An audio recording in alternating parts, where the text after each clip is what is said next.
let's get the German view first of all. Just you were laughing, you were smiling. It's not what you thought it was going to be.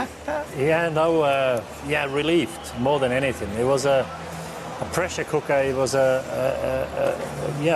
pressure game for Germany. We simply couldn't afford to lose, and I think the lads did a brilliant job. And after starting so well, going 1-0 down, I think they showed great character, great mentality.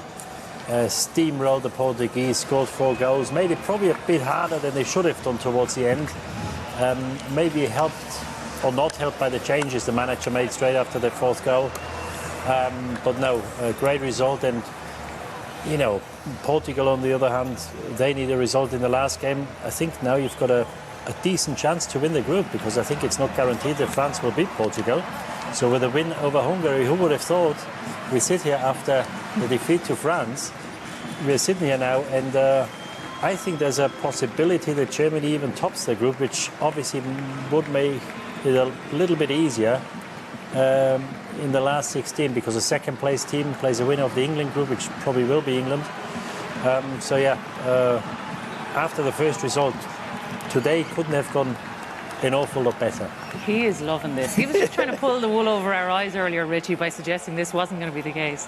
Never seen him smile as much. It was brilliant game of the tournament. Like it was superb. Amazingly open performance from Portugal. One of the things they always associated with them was they can grind out results. They're not particularly open at the back. You have to work hard to create anything. And Germany were just getting in behind them all the time. The right back had a torrid. They made changes to try and give him protection. Didn't work either. So brilliant game. Yep, certainly was. Well, back here in studio, we've had an absolute humdinger here between Germany and Portugal. It has finished 4-2. And forgive us for making this a goal fest, but we had 6 of them, Didi. So let's get into what we saw in this second half. Havertz thought he had one in the first half. He got a nice one in the second half. Yeah, similar chance. He couldn't miss from there again. I think all goals look pretty much the same. The ball is coming out here on the left-hand side. Ball is crossed in. You know, carbon copy of the first 2 goals. But here, Havertz arrives late. Fortunately, because Gnabry is in an offside position. But Havertz arrives late here, and slight miss-hit, but he got enough contact to make it 3-1 at this stage. I worried for the Portuguese because I thought it could be 5 or 6. Is it a bit naive? Because they're the 3 similar goals, as you say. It's the same ball all the time. Both of you were talking about it. They were having all kinds of problems, but 3 very, very similar goals. Yeah, and Semedo was a right back for Barcelona at last year's or penultimate year's Champions League, the finals in Lisbon, when Bayern Munich beat Barcelona 8-2. He was a right back then. He had a torrid time. He had a torrid time today, because we see the goals from the first half in a minute. They're not really situations where I say, oh, there's danger here, you know, out of nothing really, because I think he's taken a bit too far in. Gosens time and time again got the ball, had time on the ball, and he's got a very good left foot, you know. Here in the first half he was a bit lucky because he just played the ball across the face of goal, but here he picked out Havertz or picked out the players in the middle, and it was just too easy the way Germany created chances. You mentioned Gosens obviously involved in that one. Let's take a look at his goal on this one, Richie. This one was to make it 4-1 or 3-1 or 4-1, I should say, at this stage. Yeah, it was good play. It's hard to keep up. Yeah, it is. Good play from Germany, kind of knocking around, finding the space on the right-hand side very easily, and a free header at the back post. Just watch Rafa Silva here. He's the player closest to Gosens at the bottom of the screen. He knows him, knows where he is, sees him, doesn't track him, stops there. And I think that momentary pause there cost him. Like, you can imagine what the instructions were when he was sent off. Anyone on the right-hand side, cover Semedo, help him out. He's having a stinker. So that's the basics of defending there. He saw Gosens there and just let him go. So that's just personal responsibility that was a word on the leap, though. He's up in the air. He's right up there. The hang time, the leap, the jump, everything about it was perfect. Enjoyed that. Yeah. No, it was great. It was really, really well worked. Really superb goal. And he's a player. He left Germany as an unknown. He went a long time ago. And all of a sudden, Atalanta burst onto the scene, played in the Champions League, and all of a sudden, I said, well, as a German playing for them, and nobody really knew about him up until 2 or 3 years ago, and that's when it all started. People took note. Now there's a talk about a move back to Germany. It's a brilliant story because he left because he didn't get a chance in Germany, went to Italy, made a name for himself at Atalanta, Gosens, And yeah, brilliant today. I saw a story that he wasn't very happy that Cristiano Ronaldo wouldn't swap jerseys with him after the Champions League final. I would suggest that maybe Cristiano might be rethinking that decision after that performance today. Potentially. Yeah. All right, let's take a look at the Jota goal then, because it becomes 4-2 and suddenly we've got a game back on our hands here, Didi. Yeah, and Löw made a few changes, and you know, you thought, well, is it a bit too early with 25 minutes to go? And then a couple of minutes later, is no offside. Jota never got a touch, so Ronaldo wasn't in offside position. It's a great touch by Ronaldo, the way he puts it back across goal. If you can't score, put it back in the mixer. Somebody will eat it up, and Jota is there, makes it 4-2. And at that stage, you thought, if they get a next goal, even if they get it 5 minutes before the end of the game, it could be game on. And it was, I think a few hairy minutes for Germany, but the game died down, and I think Portugal, because they had to chase for most of the game, had to do a lot of running in the first half. I think the effort just petered out. I think they were very tired towards the end. Had one more chance, we might see later, that when they hit the post with Renato Sanchez, but apart from that, had a couple of chances. But if they scored the third goal, it would have been very interesting to see how Germany reacts. But yeah, when the second goal went in, you know, I think a lot of people in the stadium thought, please no third one, because otherwise it might get a bit spicy. Yeah, it definitely was. Spice is a good word for what it was. OK, before we move on to some of the other chances that we're going to see in the second half, Richie, let's take a look at the first half goals, because we mentioned we did have a couple of carbon copies, but some decent goals in here. We did, yeah. For anyone who's just joined us, Ronaldo makes that header, and you can see him at the bottom of the screen. He already, from his own 6-yard box, senses that there's a potential goal-scoring opportunity and backs it up with the effort that he makes to find himself unmarked 4 yards from the opposition goal line, 14 seconds from one header to the other finish. And then this is the first of two OGs then the Portugal conceded. Over the right back's head again, fired across the goal and in off Ruben Diaz. And from this point, Germany started to take control, take advantage of Portugal's openness. Rudiger is the one who kind of steps on, decent ball into the box, and then just, I don't think there's anything the defender could have done there. Guerrero, it was just lashed against him. Back into the net, in the back of the net rather. Yeah, we had a lot of that tonight, we really did. Let's take a look at those second half chances then, Didi, because both teams did have a couple of other opportunities that you guys spotted. Yeah, it was a very open game, I think. Both teams uncharacteristic, because usually are defensively very solid.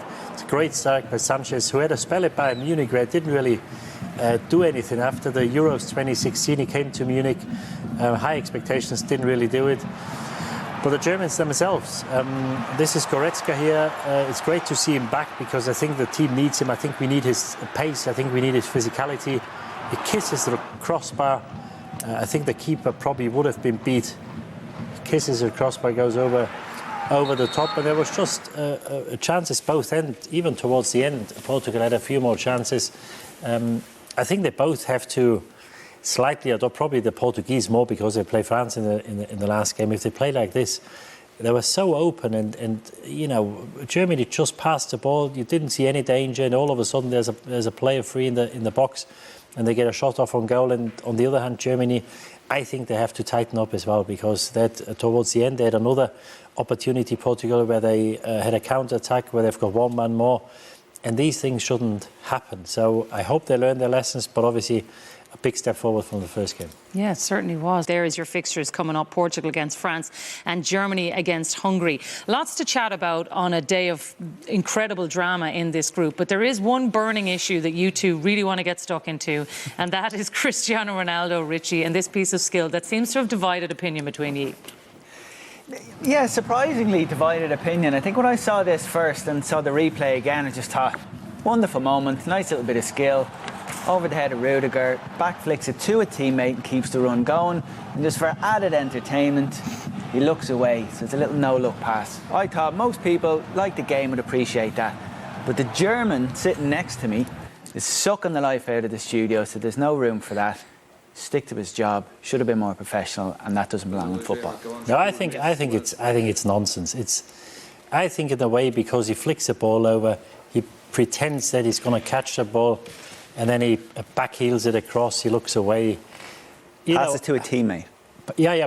Passes and keeps to a the run teammate. going. Which is fair enough. Hang on a second now. This is amazing, though, Didi. No, of course it is, but we know he can do that. Yeah, he pretends he's going to catch it.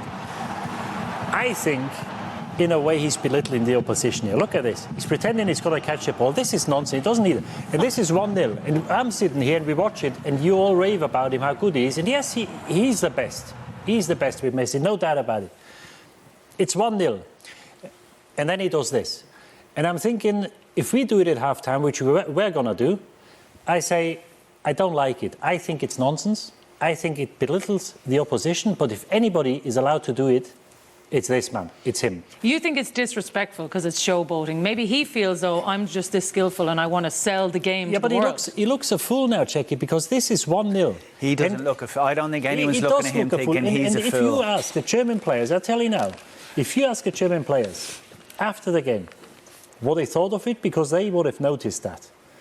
I tell you now that all of them would say it may have given us that extra little bit of whatever to change things around. And I know that it's entertainment. Richie, kids want to get entertained. Have you ever done anything like that? If you could, would you do that?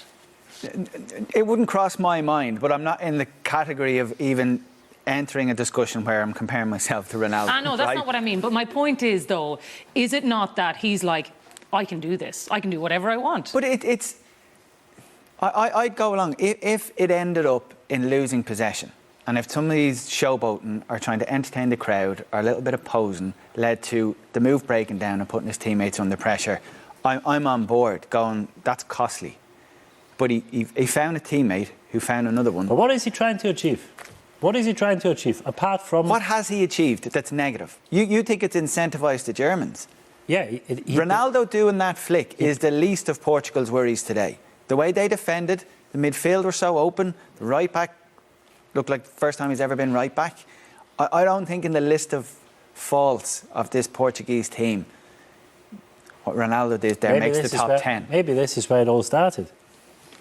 You know, as a teammate... Come on. Where it all started, come on. Now, I'm not saying this, but I just think, I know that people want to be entertained and the kids love the show, but you've got to think about a team. And obviously, I'm not criticising him now. He's had a career.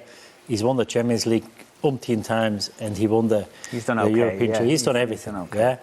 But I just think that, and obviously nobody will tell him because I don't think anybody in this team can say anything to him what he's achieved.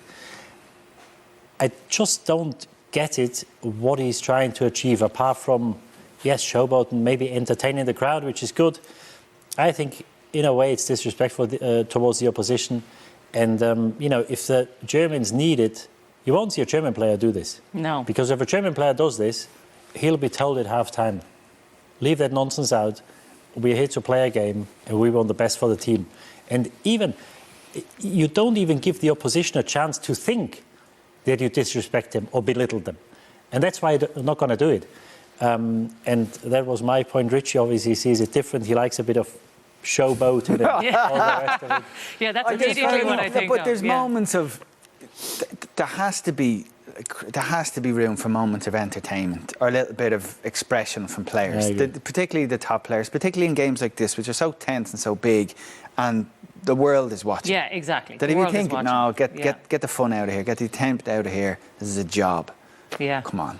All right, okay, let's leave that one. Let's leave it. Let's rest our cases on that. Didi has also conceded that the discussion we had earlier, that I was right, that it was the players' fault that...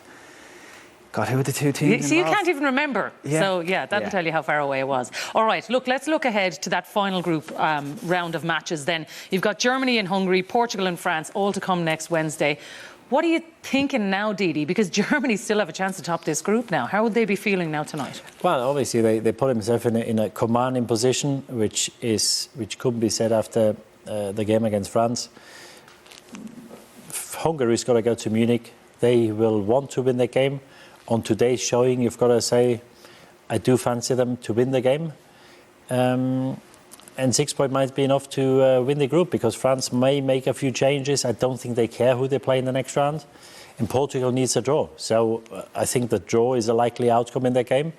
Germany were to win, they could top the group, which obviously makes it easier. And the second place team plays the winner of the England group. So, yeah, I think there's a good chance Germany is going to top that group, and I think everybody will be delighted at home, the team, the whole of the country, because it was such a high-pressure game today. Yeah, it certainly was. Last word to you, Richie, on what you're seeing for this group in that final round of fixtures. They are going to be the last group that will finish, so they will know exactly what's required. So there'll be no discussion of grey area after the game about what goal difference is enough, which may impact the performance in the games. All right, it's going to be enthralling, that is for sure.